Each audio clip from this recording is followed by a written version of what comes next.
Spotlight, presented by the WSFA TV News Department.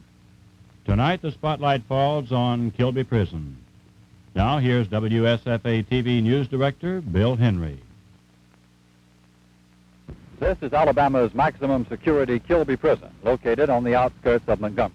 It stands today in basically the same form as it was when constructed back in the early 1920s.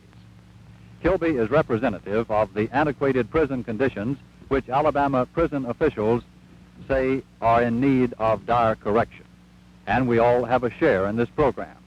For the men and the women who enter prison today to pay their debt to society will one day, by and large, return to that same society. The conditions under which they spend their confinement will be a determining factor in the type of citizen they make once on the outside. Aside and apart from the very important factor of social adjustment, you might also look at this from a cold business position. The fewer inmates, the less the tax burden. It's a problem, then, that reaches beyond the prison walls. A special legislative committee has been at work studying the ways and the means of financing and projecting this changeover. Does the correction system really correct, or is prison just a place for marking time between crimes? What is needed and why? For an answer to these questions, for an insight into conditions as they exist, let's step beyond the prison walls. First, a stop in the office of Prison Commissioner Frank Lee. Frank Lee has been serving with the Alabama prison system for the past 6 years. He's been in the law enforcement field his entire working lifetime. He served with the Greene County Sheriff's Office for almost quarter of a century and was the youngest sheriff in the United States at the age of 24. His father held down the same post before him. Commissioner Lee's life has been centered around many aspects of crime and punishment. What is his opinion of the prison system as it stands today? Just asking for impromptu, off-the-cuff answer.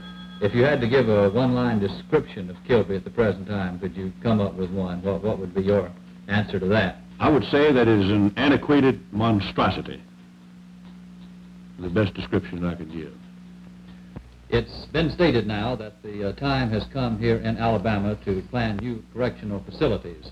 Mr. Lee, could you tell us what changes should be made and why?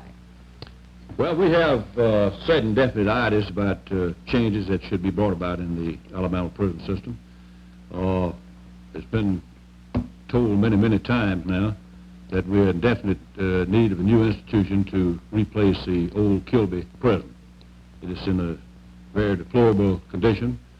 It would cost $1 million or more to even put in decent, livable condition, aside from the fact that it's so badly located that we can no longer wake prisoners that are confined to Kilby on the outside, on kind of the close proximity of residences to the institution. We're just about in the same shape with our trustee barracks, which adjoin Kilby Prison. They are outmoded and overcrowded. We're in the same situation as number 4 honor camp, where we house some 385 Negroes all the time. Actually, all of the prisoners assigned there are kept in an old building that was formerly a chicken house, and we feel like that certainly should be corrected. In addition to that, why we have great need for facilities for school for particularly the youthful offender. And we hope by building a new women's prison in Elmo County that we can use the facilities at Tutwiler for an institution for the young offender in Alabama. In our present facilities, we have no way to offer any educational, either academic or vocational, except a very limited degree. And certainly we intend to include that in our new program. We have no facilities for modern industry in any of our system. We certainly hope to include quite a bit of that in the new planning, too. You mentioned the desirable separation of chronic offenders from these youthful or the first offenders. Would a new prison setup allow for a change in this situation? It certainly would, and I have a point at hand that disturbs me very much. I just checked today, and I find that we have 172 prisoners under 20 years old that are now serving their first sentence in the penitentiary. And in my candid opinion, the way that we're having to handle them, out of the 172, we actually will manufacture 100 first-class convicts. Give us time. And I think that if we could separate them and have them in different housing situations where they wouldn't have to be around the old offender, we could certainly make a man out of him instead of another prisoner. What do the prisoners themselves have to say about this situation of old and young thrown together?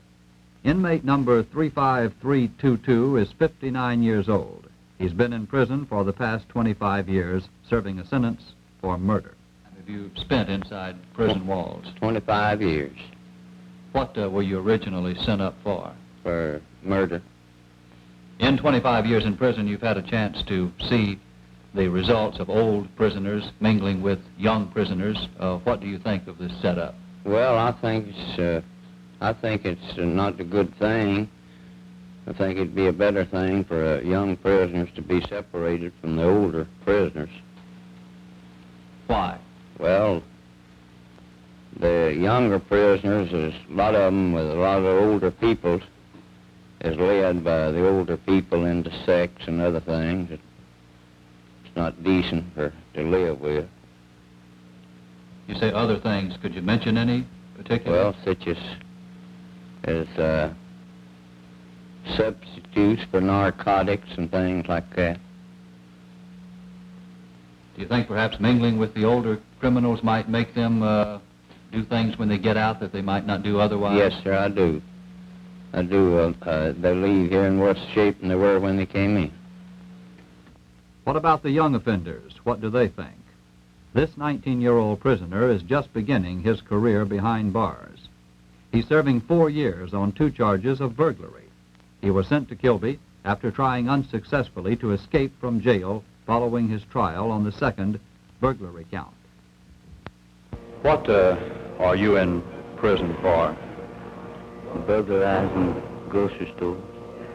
Is this the first time that you've been in prison? Yes, sir. Now, you say you burglarized a grocery store. Yes, sir. Could you tell us why? What made you commit the original crime? Well, I was out on my own, you know. I didn't have any place to stay or nothing. That's why I was broke. And I broke in the store. How large a family do you come from? Around 8 in the family. What do you think of the system whereby the older, more hardened inmate is put in with the young offender? And I don't know.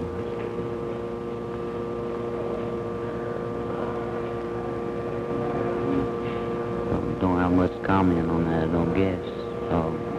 More or less what you want to know, you know. Have you run into any specific incidents where the young first offender, we'll say, might have picked up bad habits or learned more criminal tendencies by being in direct connection with the older, more hardened criminal? Yes, I believe they would. Do you have anything specific in mind? Well, not necessarily, I mean, it's just the way, for what you say, a hardened criminal, they talk, you know. And probably lead a younger guy. Bad language, you know. Of course, when a young guy comes in like this, well, there's someone always telling him maybe how to crack a safe, something like that, you know. So I don't know if it does too much good. Do you feel you've learned any good, positive lesson from your first crime and from being caught and placed in prison? Has this taught you any lesson? Yes, sir. I know I did wrong, you know that. I think when I get out, I won't be back. Warden John Watkins is in direct contact with the youthful offender in his position as head of Draper Correctional Center. Draper was designed as a correctional confinement area for the young inmate, but overcrowded conditions make it necessary to house older men there also. Even though Draper Correctional Center is designed primarily to house youthful offenders, I understand that you do have older inmates there also. Could you tell us why? Well, they simply do not have facilities for them elsewhere. Well, what is the big disadvantage of having two opposing age groups together? Well, of course, the needs of the older prisoners conflict with the young. For instance, the older prisoners require more medical attention, they need more rest, they like peace and quiet as compared to younger men. How about habits that might be transferred? Well, of course, the younger inmates pick up habits, negative attitudes, and criminal techniques from the older men. Of course, the older men also are not enthusiastic for self-improvement, and they're not conducive to an atmosphere of self-improvement. This is a broad area, of course, but could you tell us what the young offender needs that he doesn't have at the present? Well, we need more academic and vocational training. We need more and better recreation programs, and we particularly need an organized counseling program for the young offenders. The acute need to separate the old-timer from the first offender is a major problem, but not by far the only shortcoming in today's prison facilities. Kilby Prison, I understand, is set up as a maximum security prison for the more hardened type criminal.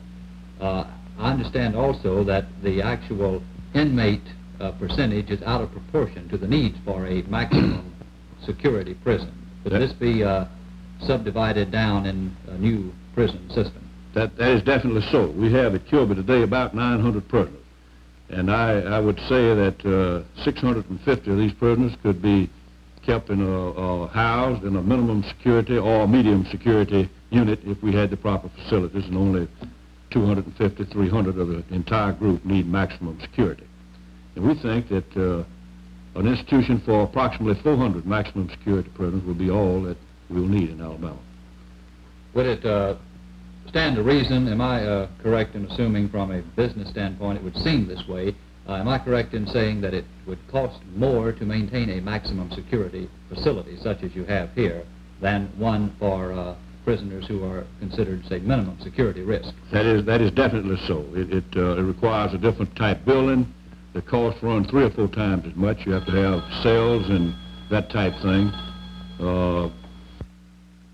Prisoners that are presently confined in Kilby and do not need such housing, we plan to build new minimum and medium type buildings. They cost less than half the money. It costs considerably less to furnish the manpower to supervise them, and it will save the department untold thousands of dollars in operating minimum and medium type institution as opposed to the old outmoded Kilby institution. Could you give us some specific examples of living and working conditions presently existing here at Kilby that need correcting? Yes, we've got quite a few conditions that we're not too happy with, particularly in the kitchen, the dining room. All the services there are old and outmoded. Our library is small and inadequate for the large population that we have. The machinery in the cotton mill, the tag plant, canning plant is all old, used, remade equipment. Our hospital, while it's well staffed, the facilities there are very inadequate, both for the regular patients and the tubercular patients.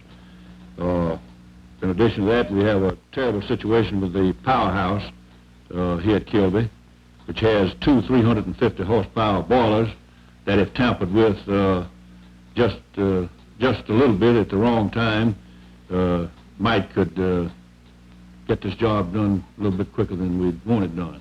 It's a very dangerous situation. Let's take a closer look at the powerhouse situation. We at the present time are in the Kilby prison yard. The noise that you might hear in the background is coming from the prison-operated cotton mill. To our immediate front is the Kilby powerhouse. Mr. Lee, what is the function of this powerhouse and what is wrong with its present location? Well, Bill, this powerhouse furnishes all the power for the entire operation of the prison system inside the walls. You know, the canning plant, the cotton mill, and there's two 350 horsepower boilers there. And number one fallacy here is the location of the powerhouse. It should be, in our opinion, outside of the walls. Number two, the machinery, the boilers, the pipes are in terrible condition and should be replaced throughout. This, of course, is a rather vital function of the prison system, I would imagine. It's just like the heart in a person. It's a very important function. I believe the condition which exists here was corrected in the federal penitentiary in Atlanta just recently. Yes, sir. I understand that they've just constructed a $3 million power plant just outside of the walls there. They saw fit then to move theirs from the interior also to the exterior of the prison. That is correct. What would be the approximate cost here of making this move? Well, roughly, in our new planning, it would cost $750,000 to $1.5 million for a modern power plant. Less than a stone's throw from the power plant lies another prison facility in need of correction. Approximately 250 inmates of Kilby Prison spend about 9 to 10 hours a day working here in the Kilby cotton mill to the background. What exactly, Mr. Lee, are the existing inadequacies in your cotton mill setup? Well, Bill, there are many inadequacies in the mill here. I think you can see by just turning around there that the buildings are in deplorable condition. The machinery is approximately 30 years old. Much of it was second-handed at the time the state of Alabama acquired it. In the weave shop, one operator can operate successfully about 8 looms. And out in the free mills, the free world as we speak of it, one woman can operate 48 to 100. So you can see that we are way behind the modern operation there. We manufacture for ourselves here about 15,000 yards of goods a week, and quite a bit of goods for the foreign market. The lighting is very bad, and much of the machinery is in such condition that if a part breaks down, we actually have to make it ourselves. And it's pretty tough to operate with the machinery we have and conditions being what they are. You mentioned lighting. How about ventilation? Ventilation is pretty bad, too. The boys will ventilate it themselves most of the time by just taking out the window panes as they get to them and furnish the ventilation that they haven't got. Well, it would seem to me to follow that if the facilities here are not on a par with what you will find in a similar cotton mill outside, then you have a negative rehabilitation situation. In other words, they are not learning here something that they could take up as an occupation on the outside. Well, they would be ill-equipped to go into a first-class modern mill after having worked for several years in this operation here. The new modernistic equipment replacing the present antiquated setup, as I see it, would not only make for better operation of the mill, but also would be a positive rehabilitation factor sort of built in as a bonus. You're absolutely correct. It would be. A camera eye's tour of the mill inside lends emphasis to the words of Commissioner Lee. To those with any knowledge of the industry, the antiquated condition of the existing machinery is immediately obvious. But even to the uninitiated, there is the uneasy feeling that this is a page from the industrial past, not the equipment of the present. The main issue here from the rehabilitation standpoint is, of course, that the men who work here are working in the past. There is nothing to be learned here that will make them better, more useful citizens on the outside. In today's advanced technology, there is no market for an operator of a 1922 machine. An adequate program of rehabilitation is not a matter of coddling prisoners who are inside the walls to be punished for an act of their own doing, but it is rather an intelligent approach to giving the man something that he can do when he's released, something that might spell the difference between going straight and sinking back into his old ways of crime. Prison Chaplain R.S. Watson has an opportunity to explore a different area of the inmate's personality and can glean a new insight into his needs. It seems to me that one of our greatest needs is vocational training. Some training for these men so when they are released on parole or go free, they can find a job. Am I correct in saying that this in turn would actually be a savings perhaps to the taxpayer, in that if the men had a job to go to when they went out, had been trained in a vocation, that perhaps they wouldn't be among the present 65% that return? Yes, I'm sure it would cut down that percent. The cell block area might be called the guts of the prison. Here the men live. Many of the cells are decorated with various knickknacks that reflect the inmate's ingenuity and personality. It is perhaps the closest thing to home. On the other hand, the confined quarters can breed the germs of discontent, vice, and perversion that plague all prison systems. Here at the third gate, our entrance to the cell blocks, we talk with a man who is constantly in touch with the heartbeat of prison life, Warden Martin J. Wyman. Warden, what changes are needed in your cell block facilities? I would say primarily, Bill, we need to have a single cell proposition for each man. At the present, we have at least 2 men on the bottom floor in each cell, and on the upper tiers we have as many as 10, 12, and 14. What is the disadvantage of having, say, 10 to 12 men in one cell, even though the cell is large enough to accommodate them? Well, from the viewpoint of the public interest, of course, and the moral considerations involved, in grouping this number of men together in a single enclosure breeds the kinds of vices that we're all very much concerned about, the byproducts of this kind of living in the prison. Perversion, theft from one another, the lack of privacy, which breeds many vices. In cases of extreme discipline, it's necessary to put a man in solitary confinement, or I believe you refer to it as the hole. Would there be any improvements needed here? Oh, I would say definitely. Our solitary confinement units are quite antiquated. We use a slop bucket in a corner. These are concrete holes, exactly named for what they are. We should have, for example, for improved sanitation conditions, recessed bathroom facilities. The control would be on the outside. This would keep the interior a lot cleaner than we're able to maintain it at this time. We should have more of these facilities to take care of a man on an individual basis. When you put more than one individual in a solitary confinement cell, you compound the difficulties that you have in the other types of cells in which you place more than one man, you know.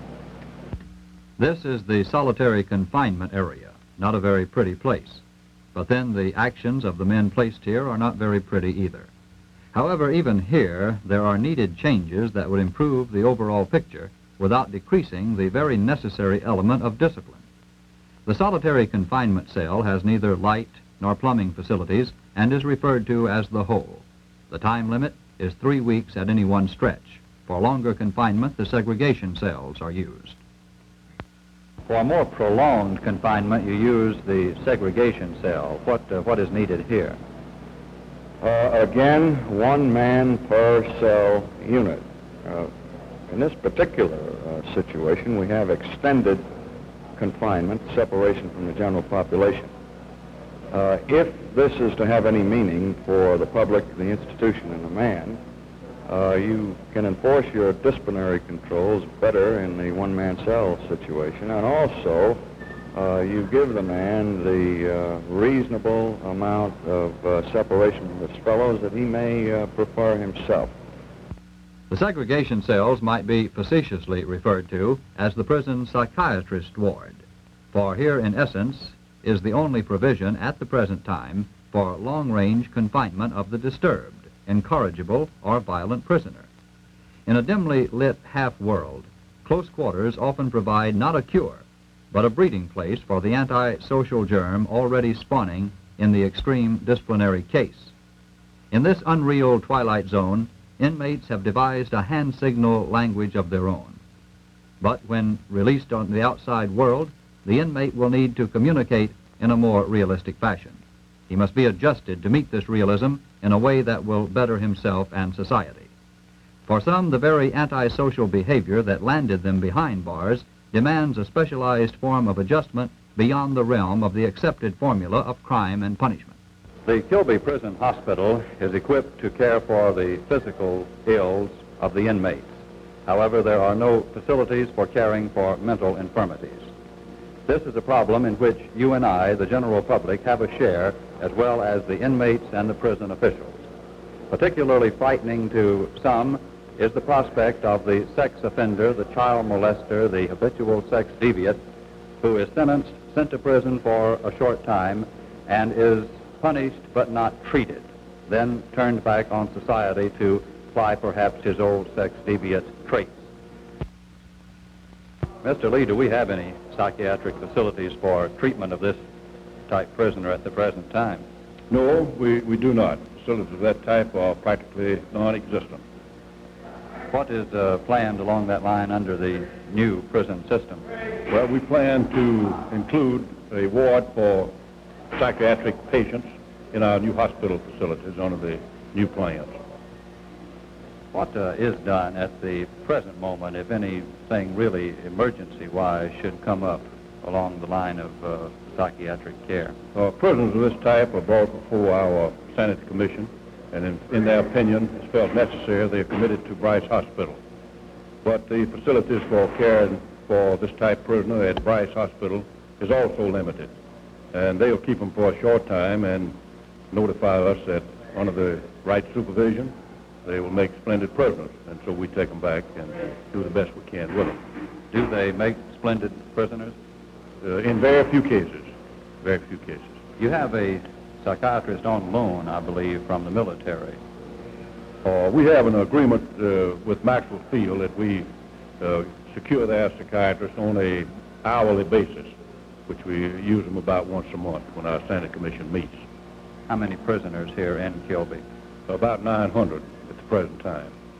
That would give us one psychiatrist on about a once-a-month basis for 900 men. Is that about it? Yeah, and I feel very definitely we have all 50 to 125 of that population that are very much in need of psychiatric treatment.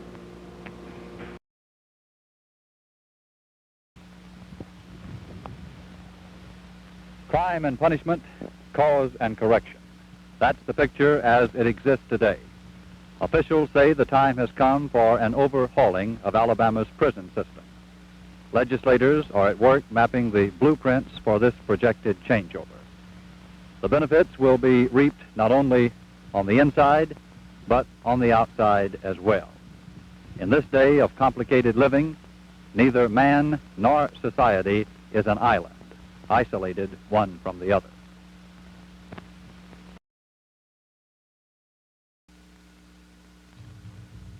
This has been Spotlight. Spotlight comes to you every Friday night at 6:30. And next week, the spotlight falls on Alabama's school problems.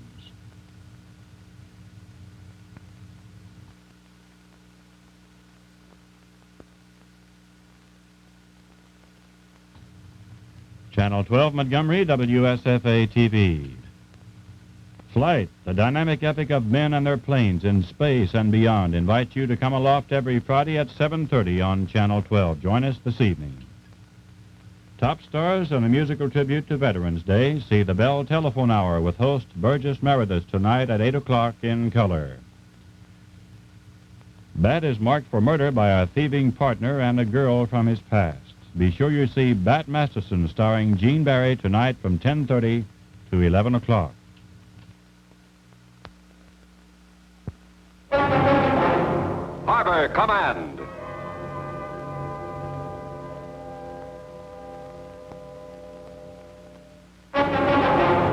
Starring Wendell Corp.